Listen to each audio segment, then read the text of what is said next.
I've been money craving, started shoebox saving, made some puzzle placements. I know what this life gon' come with, know that they gon' go and hate it. Welcome back, Nationwide Sports Talk. I'm Matt Mackey, live from West Virginia.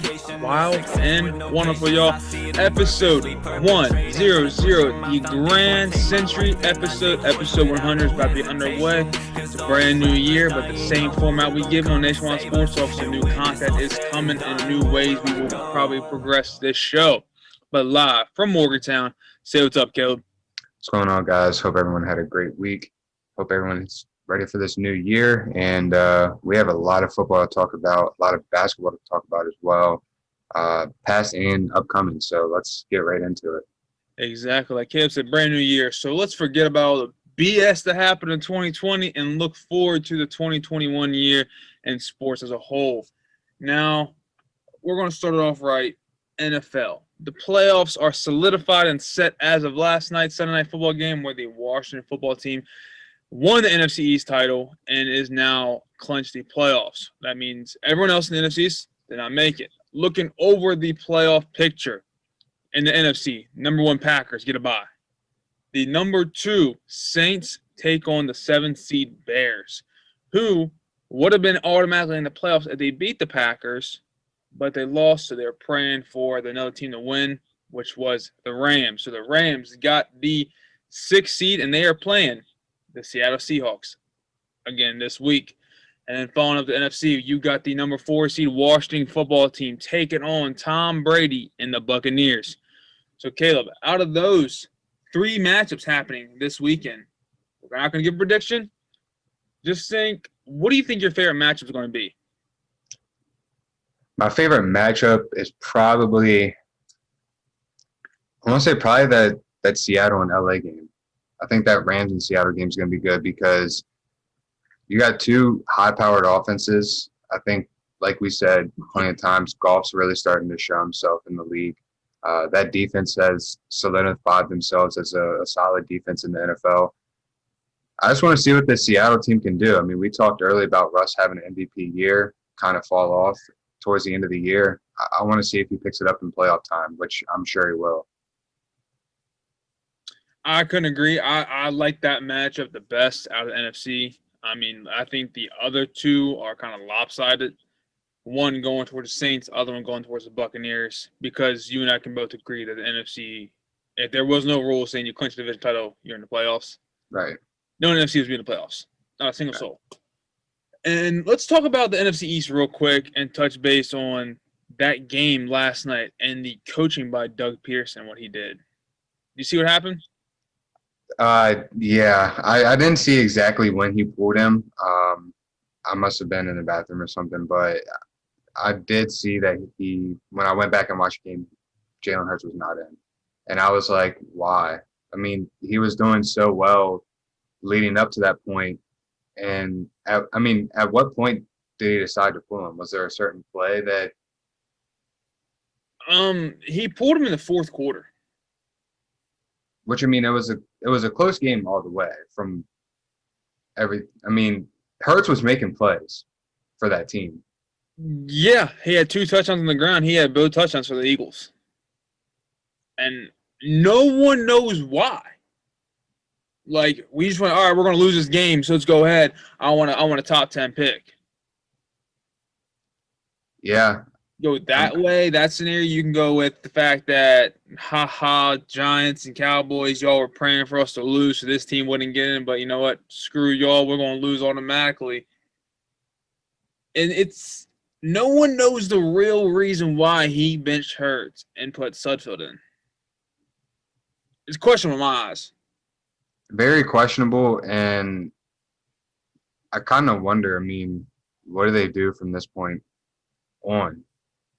You think, I mean, if you're pulling Jalen Hurts, from my eyes, if you're pulling Jalen Hurts in the 4th quarter in a game that's this big, you obviously don't have faith in him. So probably isn't your franchise guy. Here's the thing: the game wasn't really big for the Eagles, though. I mean, not really big for you guys, but still see what you can do. Come out with a win. I understand you want that top 10 pick, which is I probably think is probably the key reason. Yeah. But still see what he can do more. Let him develop. Either if they won the game, they'd have a top 5 pick. I mean, top 5, but top 10 pick. Even with a win, they would only have 5 wins in the season. Yeah. So with that, and like you look at the whole game as a whole, no one scored it on the third quarter. Only point scored in the whole second half was a field goal by the Washington football team with 7 minutes left in the game. That's it. And then you just think back to like, dang, like this Eagles team was supposed to win the division, then the Cowboys were supposed to win the division. This Washington team was supposed to finish dead last. And no, Eagles finished dead last, Cowboys third, Giants second, and the Washington football team came out on top in the division. So looking at this Eagles team, I think they are done with Carson Wentz. I couldn't agree more to that one because you bench Hurts for Sudfeld. You don't even put Carson Wentz in the game. That's what they don't even put Carson in the game. You put Sudfeld. That's questionable right there as a whole. Yeah, I think they've had him for a couple of years. And I think in an interview I was watching, Peterson said, we're just going to see what he can do or something like that. And I was just like, I understand that, but you still have 2 other guys who either not your franchise or another franchise would love to put their faith in those 2 guys' hands. Yeah. Whether it's a right or wrong decision, I think a franchise would put their faith in either Jalen Hurts or Carson Wentz's hands. And I think Carson Wentz is going to be the biggest talking point this offseason. I mean, it's not going to be Cam Newton. I mean, even the Patriots said we're parting ways with Cam Newton. It's not going to be Cam Newton. It's going to be where's Carson Wentz going to go for a trade because they're going to have to trade him. Yep. Because that big contract is signed. So that's going to be the biggest question this offseason, and we'll see what happens. Mainly, probably a big trade happening and for the draft. You know, I'll trade your Carson Wentz for a top 5 pick kind of thing. We'll see about that one. But also on the AFC side, the Kansas City Chiefs ended the season with a loss to the Chargers. Kind of figured that was going to happen after they benched everybody. Not a single starter was playing, I feel like, besides Kelsey. But the number 2 seed, the Bills, they're on fire right now. They dismantled the Dolphins to solidify the 2 seed in the conference, and they're hosting the Colts for the opening round wild card. Then the 3 seed, the Steelers, who lost to the Browns, and guess what? They're playing the Browns again, back-to-back weeks with all their weapons playing. Mason Rudolph, sorry, buddy, you're not playing. You're not starting. It's Big Ben. Time to shine. And the 4 seed, the Tennessee Titans, and Derrick Henry surpassed 2,000 yards in that monster game he had last night with 256 yards. And they are taking on the hot team right now, the Ravens as well. So in the AFC, I think there's better matchups about to happen, but which one's your favorite? It's kind of hard to pick my favorite out of this group. But I think I'm going to go with this Titans-Baltimore for the rematch. Because Baltimore had a lot of hype around them last year. Yep. And Tennessee did the same thing. Came in and just ran the ball all over them. And I think this game's going to be a ground and pound type game like it was when they played Cleveland earlier in the year. Call me crazy, but I think this Titans team might pull it off again this year and upset the Ravens. Is it an upset, though, since they're the higher seed? I think so because on paper, if you look at it, Baltimore is the better team. That's where I'm saying upset. Oh, looking at on paper, Baltimore's a better team. But, yeah, I think Tennessee gets this win, probably by a touchdown or so. My favorite match in AFC, the new school Josh Allen versus old school Phillip Rivers. Nice Bills versus Colts, hard knock, blue blood, NFL fighting battle. It's going to be a good one, I feel like, and it's going to see, is this Bills team for real? I think the Bills are going to win. I'm not saying that. I'm going to see, it's the best matchup because it's going to see where the Bills really stand. So that's why I like it. But an upset I can see happening, the Browns over the Steelers. I can see it happening because the Steelers barely beat the Browns when everyone was playing. Now, the Browns, they had a win to get in, and they struggled with all the backups the Steelers had. I can say that, but then again, they probably think, walking into the game, all right, no one's playing, we got this in a bag kind of thing. Like the Chiefs did when they played the Raiders early in the season. that kind of thing, that kind of scenario, and they lost. But I think that's where the upset I can see in the AFC. But the best match of my eyes is the Bills versus Colts game because Josh Allen has been on a rampage the past 5 weeks. He has pretty much all year too. He's third right now for NFL for the MVP voting. But I'll put this out there because I think everyone who watches the show knows I'm not a big Baker fan. I'll finally end my slander on him. He's gotten the Browns to their first playoff berth in 18 years. So my slander will end on Baker Mayfield from now on. Yeah. I will now put my hopes into him. I hope because I'm not really big on the Steelers. No lie, I'm not. I'm not sold on them. They struggled against the good teams. They barely beat the bad teams. Overall, I think this Browns team is more talented, more fast, more physical. I mean, the defense of Steelers is pretty good. Don't get me wrong. TJ Watt leads every single category: sacks, tackles for loss, all that good stuff. He should be locked in for Defensive Player of the Year. But it's just the fact that one guy can't hold your own for the whole team. So with the Browns, there are more togetherness. I can feel it. But the offense for the Browns is more high-powered than what the Steelers is. Yeah, and their defense is deadly too. I feel like that Browns defense doesn't get talked about much outside of Myles Garrett, but they're deadly around them. So on this episode, we're not going to do NFL picks. We'll be back this Friday to do that for the playoffs, and we're going to recap everything that's been going on, the NFL picks, and where we stand. So that's why I have not said what the standings are right now with the records from last week we did to this week. So that's going to be happening this Friday because I don't want to hurt Caleb's feelings that much, but I'm in the lead still. Give you a little heads up. Moving on to college basketball. So let's start with this. They're saying March Madness is going to happen.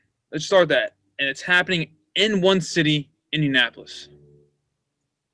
So what do you think about that? I love that. I think that's Kind of like a bubble, I feel like. Yeah, I think it's smart that they kind of jumped out ahead of it too and went ahead and said, you know what, we're going to go ahead and start planning for this. I mean, in my eyes, March is on. I mean, it's 2 months away, but it came fast. Yeah. You know, this new year came fast. So I think they were like, oh, wow, okay, March is right around the corner. Basketball season's starting to really pick up. We need to think of something, and I think this is the smartest idea. And I was looking through the comments that SportsCenter posted of it, and a lot of people were saying this is smart because a lot of the arenas don't really sell out. And if you had it in one prime location, it would sell out. Now, obviously, I don't think they're going to have fans this year, but later on in the future, if we went back to fans and being able to sell out arenas, I think that would still be smart, having it in one area. I think it would definitely be hard, but Oh, I'm not questioning at all. I just have a question for this whole COVID thing. oh, yeah. So, since there's now a vaccine for COVID-19, will they allow fans in who have the vaccine? Oh, That's what a I tough want to know question. because I'm not going to lie. If I'm allowed to go into sporting events with the vaccine in my system, I will go get that vaccine. Yeah, I mean, that right now. I think a lot of diehard fans would feel that same way about, I mean, just anyone wanting to go see live sports. Like, I feel the same way. I mean, it's been so long since I've seen a live game. Caleb, you know me. I go to one big NFL game every single year. I had tickets for this Cowboys and Baltimore game this past year. Couldn't go. Got canceled, pushed back. I mean, luckily, my tickets got refunded to me. And then you look back to the basketball season in NBA, I had tickets for the Pelicans and Wizards game. Well, that got canceled, so there's that. So I'm like, well, shoot. So Yeah, we couldn't make any trips to college games either. no. And you and I had a trip to go up to Ohio State for a football game. Mm-hmm. We had that all planned out, ready to go. Yeah, I do think, however, they'll find a way to implement that back in with the limited capacity like they were to start the football season. My thing is that them ticket prices are going to be sky high. Oh, yeah. The supply and yeah. demand for that is going to be crazy amount of money if you're going to spend it for a ticket now. Yeah.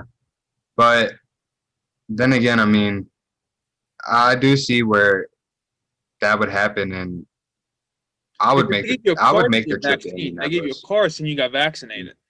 Yeah. So I would definitely make that trip to Indianapolis if we were able to go there and they had it in one prime location. I would definitely make that trip because you get to see anybody and everybody. I mean, if you just get like one pass or whatever for the weekend or however long, um, then you get to see whatever teams play. If you just go to one destination, like when I went to Columbus, I only got to see WVU, Dayton, and a couple other teams play. So that would definitely be better for the fans and I think for the players too. And my question is, how are they going to withhold all those games in one spot? Like, are they going to make March Madness longer? You'd have to, I think. And you got to prolong it kind of thing. You get all the games played in one location because that's why there's always that's why there's all multiple locations so it can go only right on schedule. Unless we could drop a big unless the NCAA wants to dish out some money, which I highly doubt they don't. But dish out some money, build you a nice little arena where you can have, 2 or 3 courts, have a little AAU type thing, and 2 or 3 games going on at once for one side of the bracket. There you go. Do that. Have 3 games every other hour or whatever. It's going to be weird to see how they do it. I'm not going to lie. It's going to be pretty interesting. Very weird. So let's go on this college basketball talk. Texas Longhorns are a top 5 team. They'll have one loss in the season, which is to Villanova by 4 points at home in Austin. Other than that, they have beat everyone else, including a big win they just came off of this past Saturday against Kansas. Not by 10, not by 5, but by 25 points in Kansas. So, is Texas A&M a deal to be worried about? I don't know. I mean, Texas always has those one or 2 big wins within Big 12 play, I think, every year. And then the same thing. Yeah, I don't want to always seem like I'm repeating myself, but the Texas thing is win a couple big games, but don't really win when it matters. So I don't know if they're falling into that pattern or if they're starting to break it. But we talked about this Texas team earlier in the year and seeing that they can have a lot of players who can score double digits for them. I mean, they had 5 guys in double digits for them scoring. That's key. I mean, that's big in college basketball, and especially when you only have 8 guys dressed up to play. So I think they're definitely a top 10 team, but we repeat ourselves every episode too with this. Gonzaga is just that much far apart than everyone else. So very true. And the only bad thing about this Texas team, their game against Baylor got postponed, so we really can't see where they're at either. But Texas has a tough one this Saturday against WVU, which we'll talk about this Friday episode. So stay tuned for that. Up next on the college basketball recap, let's look at some teams in SEC. Usually Kentucky's the powerhouse in SEC for college basketball, but this year it's not looking like that one bit. Kentucky's sitting at 2-6 for the first time in a long time. And if you look at the standings in SEC, I think the 2 powerhouses are Tennessee and Missouri. But I think Missouri is really, really good. No matter where they play, on the road, at home, they play good. So you have any thoughts about this Missouri team? I like this Missouri team. I like them a lot, but I'm going to kind of go against you with this one. My favorite team coming out of the SEC has to be Tennessee. Now that they're finally back up and playing consistently, this team, along with Missouri, they have a lot of really good shooters, but I think Tennessee's just set themselves apart. I mean, last year they were really good, and they have a lot of key returning players. I think that veteranship's key for them this year. Yeah, Missouri's sitting out in the season 7-1. One loss is to Tennessee by 20. I will say that, but maybe Missouri can get the rematch, get the redemption on January 23rd when they play them again. But I'm like Missouri because they're coming off a big win against Arkansas at Arkansas, which is always tough to play. You can ask Kentucky, Calipari. They never have a good time in the Razorback Stadium. But they came off a win, 13 points, and it's led by the man, Jeremiah Tillman, with 25 points in that game. And watching that game, that's why I just came in all like, dang, Missouri's finally back to a top 15 team. It's nice to see that. Better. Yeah, that's good to see. And Tennessee, I feel like, they've been pretty much a powerhouse workhorse in SC the past 5 years. So, yeah, they're pretty good, but it's kind of expected them to stay that good, stay at the top tier. But Missouri literally crept their way back to the top. Mm-hmm. Yeah. So, Caleb, there's a lot of good college basketball players in the country right now, and I have we can say, what's the word I'm looking for? A long shot with a Wooden Award in my eyes. Now, if you agree with me, you agree with me. If you don't, you don't. I don't give a damn. It's my opinion. Start of the show. I say what I want to say. So, looking at all the stars, looking at all the players who play really damn good, play really bad. There's one guy in my eyes who I think could win the Wooden Award this year. And it's a boy out of Minnesota named Marcus Carr. Man's averaging 22 points a game, 4 rebounds, 6 assists, shooting 44 from the field. He had a big game against Ohio State on Sunday, you can say. 15 points, 6 rebounds, 3 assists. But not just that.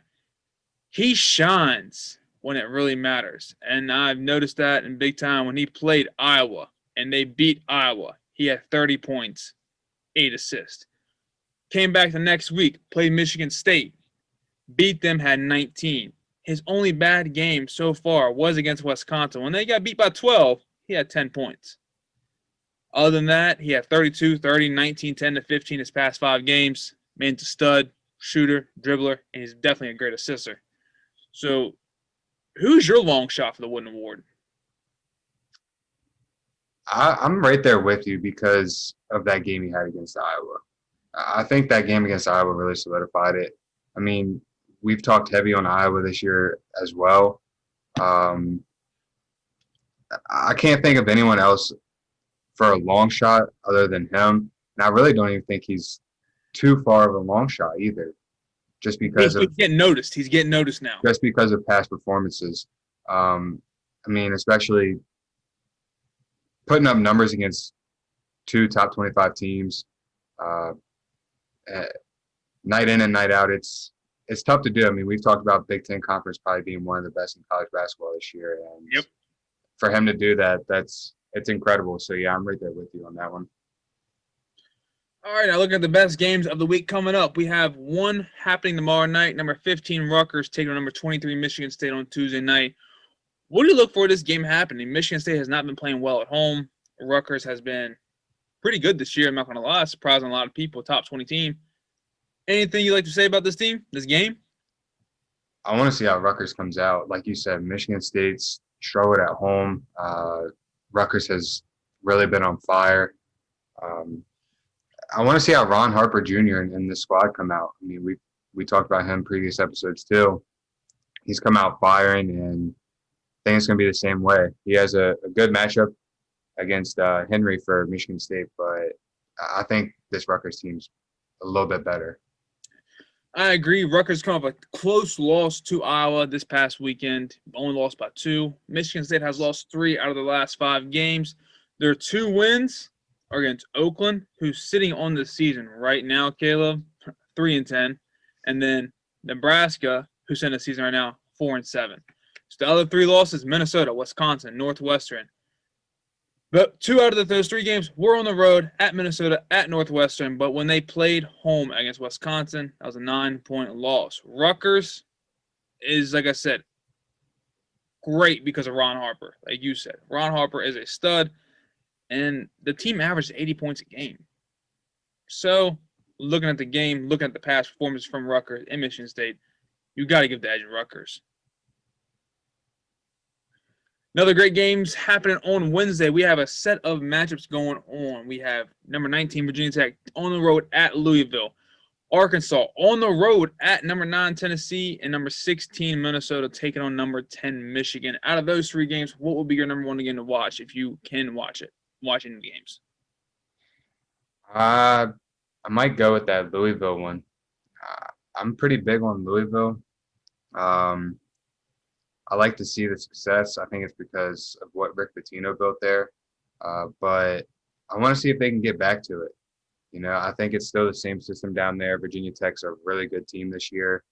Um, I want to see if Louisville can get back to being at the top of the ACC, and this would be a big boost for them. Yeah, Louisville is a pretty good team, Miles. I mean, the only loss is to Wisconsin, but it wasn't a pretty loss at all. Lost by 37 points. But they're coming off a big win against Boston College at Boston College. They beat Kentucky by 3, but that's not really a big win anymore this season, obviously. And then playing at Pitt, 1 by 10. Virginia Tech, they're always a dark horse in ACC, I feel like. They always beat good teams when it comes to matter. And their only loss season is to Penn State by 20 at home. So that's a big question mark right there because everyone else they beat was not really that well and good. But my favorite game of the evening has to be that Arkansas and Tennessee game. I wonder, I don't know for sure, I haven't looked into it. Is Arkansas on a probation or something? I think they are. Because they're 9-1, not even ranked.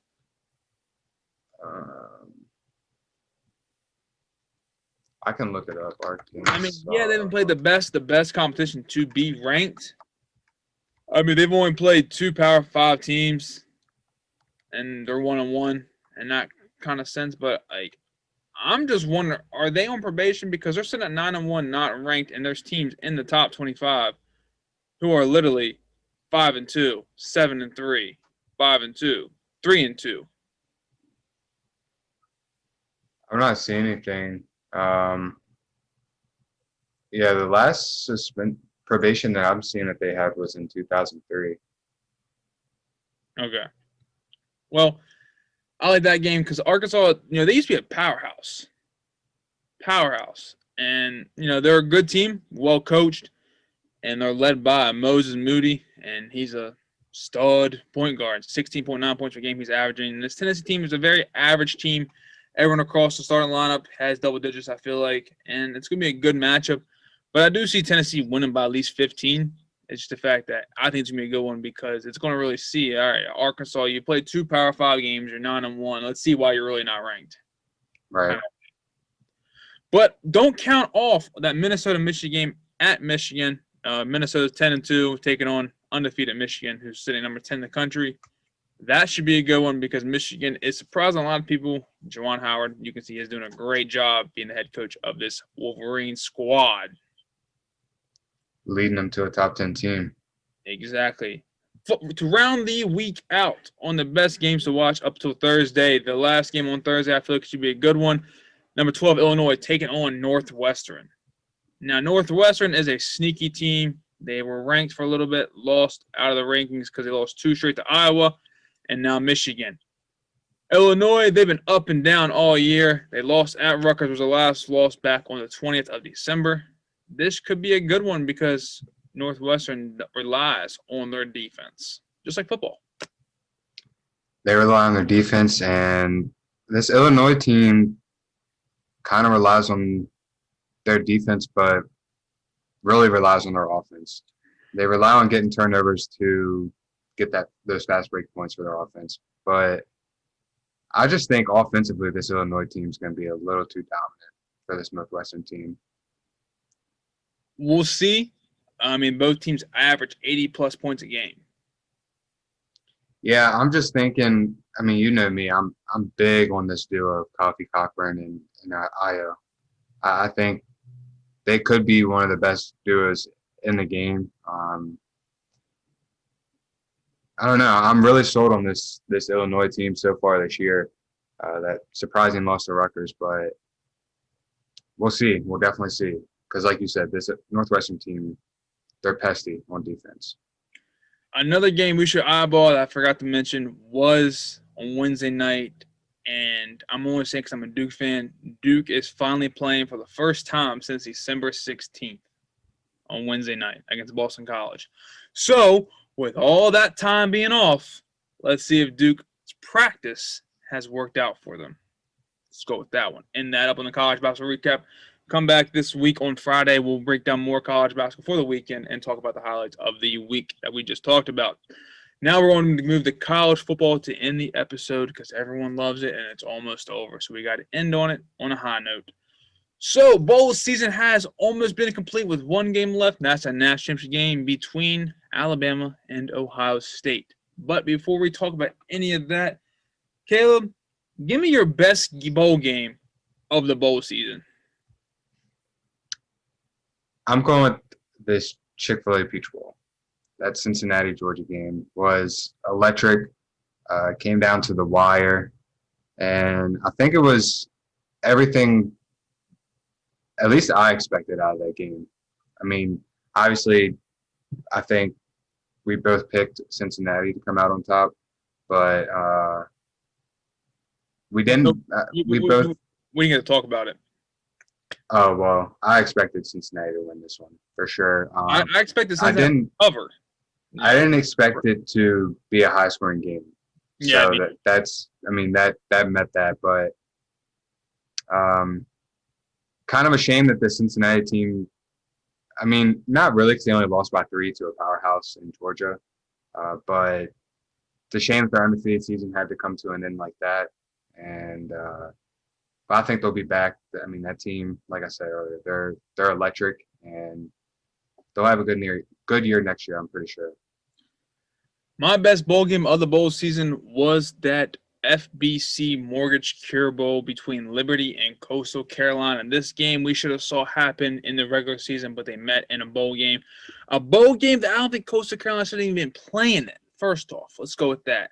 But don't get me wrong, that game was a thriller. Malik Willis was electrifying. Grayson McCall was hitting targets left and right, doing this thing. But the biggest thing was the defense did not show up for Coastal Carolina that we were known to see. That's why I was like, oh, shoot, Liberty and Malik Willis is shining, going off. But it all came down to overtime with Elijah James for Liberty blocking Coastal Carolina's 42-yard field goal to extend it to a double overtime.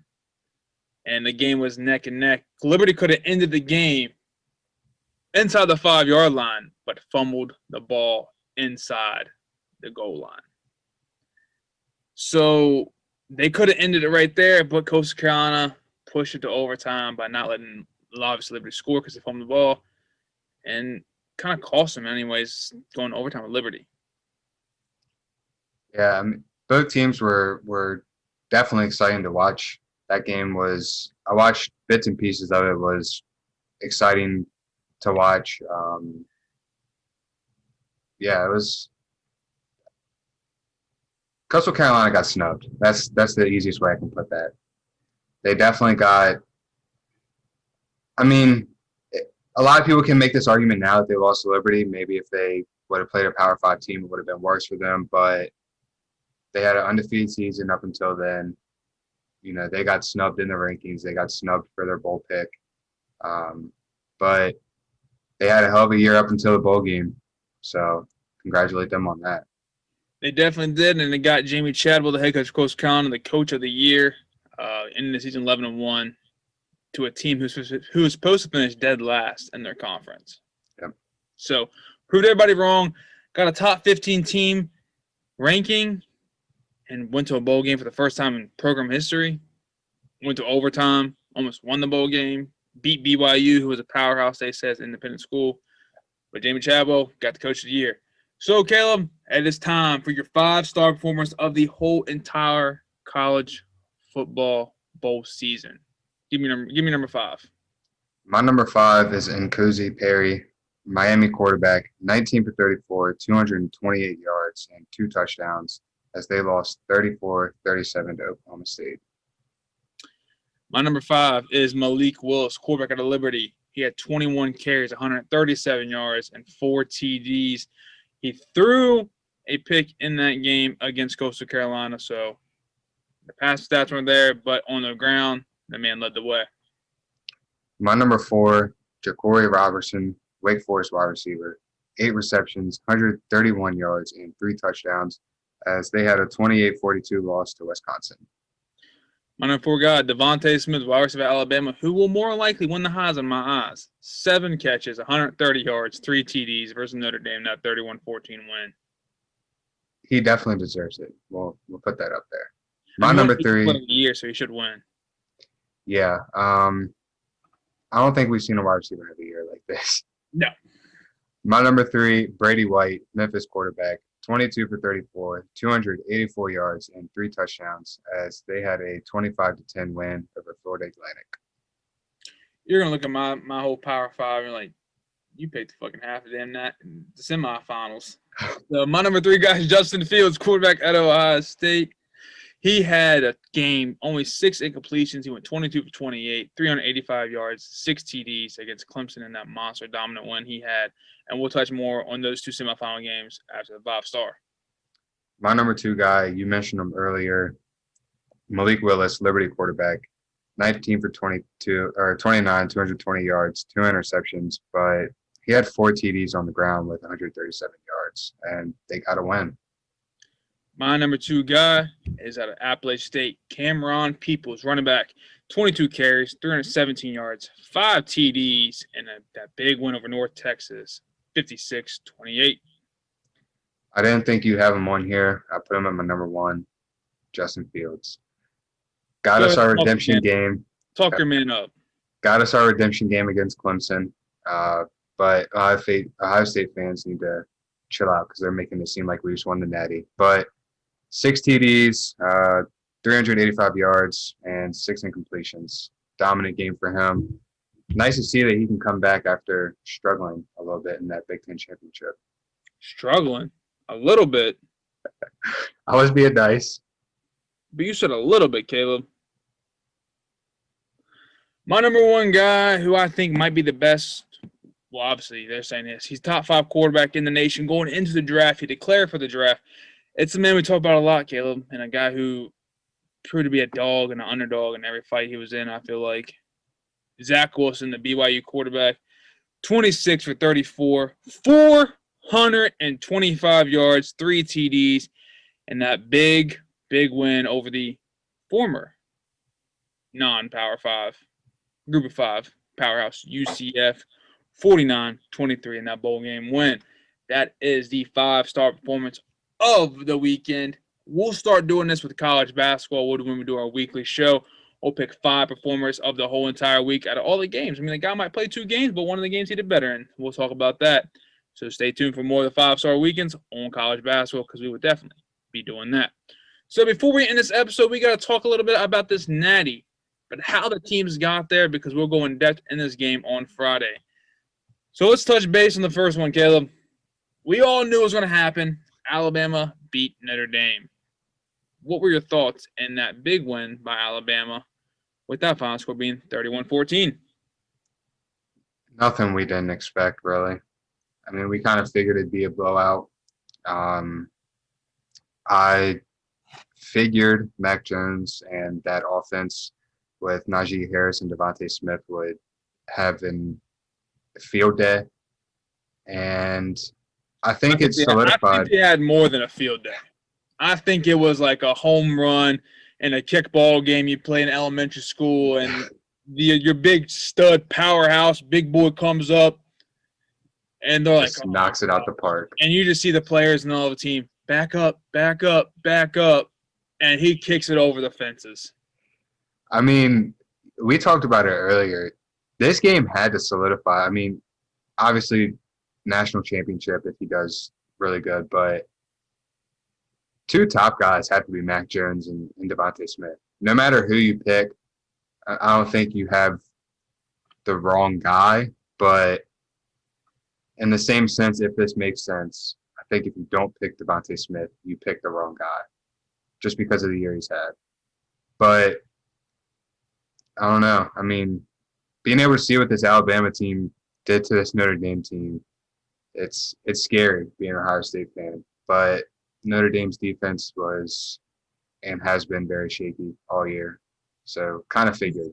And see, that makes me wonder. First, touching Devontae Smith. Devontae Smith has had a great season, 105 catches, 1,641 yards, 20 TDs, averages 15.6 yards a catch. Man's a stud. He deserves a Heisman in my eyes. I mean, think about it. He won AP Player of the Year, and every year whoever wins that award wins the Heisman. It's pretty much set in stone, but you never know. Make something happen.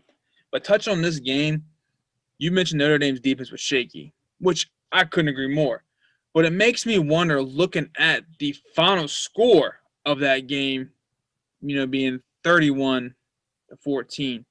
But then I look back a week ago, before that game happened, and Clemson beat them by 24.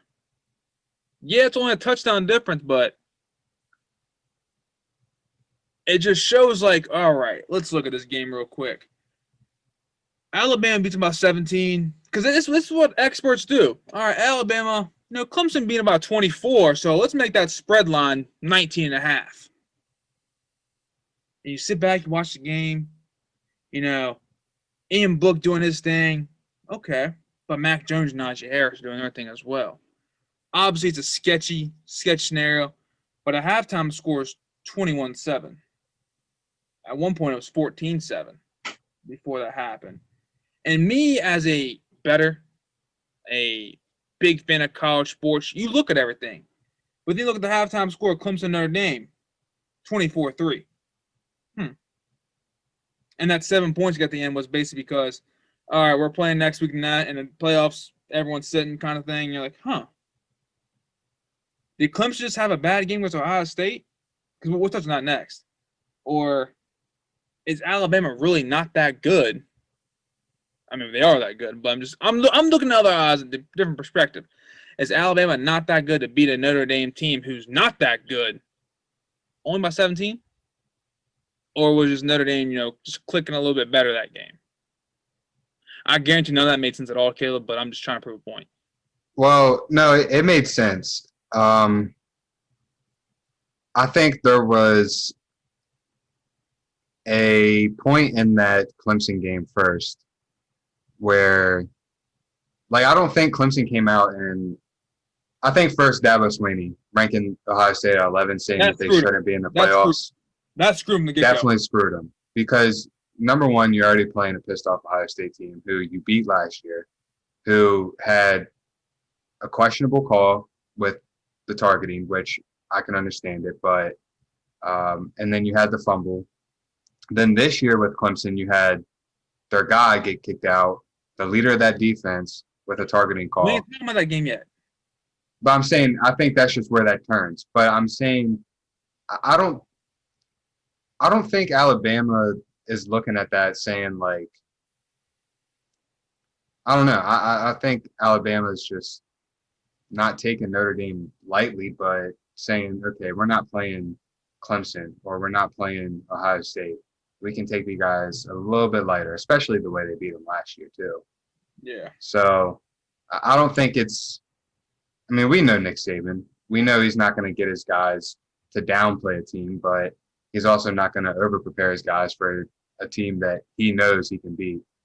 So, but I don't know. I mean, it's definitely questionable because I get what you're saying, where Notre Dame should have probably scored more, or Alabama should have scored more. Or Notre Dame should have scored less, sorry. Yes, I agree to that. So now let's talk about the other semifinal game, which was very lopsided. But you as an Ohio State fan, I think you can agree with me on this one. The whole momentum changed for Clemson when Scalius got kicked out. I mean, it was the same thing last year with Sean Wade getting kicked out. So, and then you take away with Akuta's knockout fumble that they came back. Two big momentum changes. So, I mean, that just comes to show that two small plays like that can shift the whole thing. Because the first quarter was a great first quarter. 14-14. All right, let's get the ball going. But then, out of nowhere, 21 points were scored in that second quarter by Ohio State, who gave them that 35-14 lead at the half. And you look at it, and I think Justin Fields was just pissed off after that hit. And that's when the momentum changed. Their star, you said their captain of defense was out. And they're still waiting on their safety Turner to come back to second half because he was kicked out from the AC title game. So they were down 2 of their key players in that last quarter. As a fan, I'll ask you this first, since it would be unbiased coming from you. Was that a targeting call? Was it the right move to eject them? I don't think the targeting call was right, but I think the ejection was. And I'll let you explain yourself, but I'll explain myself after. To me, you got to leave with your head up. They preach that in Major League Football. They show you videos on how to directly tackle somebody. So I think the targeting call, I mean, even if you get targeting call or not, you're getting ejected. If you get a targeting call, you're ejected.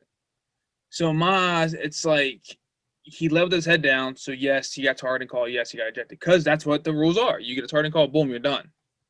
But my thinking is like, buddy, you did the same shit last year in the national title against LSU. You haven't learned your lesson? I forgot about that. I completely forgot about that play. Like, you have not learned your lesson. But what I'm concerned about is, usually you see targeting calls head-to-head. You hit him in the side. That's what I was going to say. That's what I was confused about. Like, how is that a targeting call when you hit him in the side? That's where I think, and I think that's where a lot of people are saying, oh, that's not the right call, which to a sense, like I said, I can agree with it because, like you said, I think targeting should be head-to-head, not your head down to someone's back or their ribs.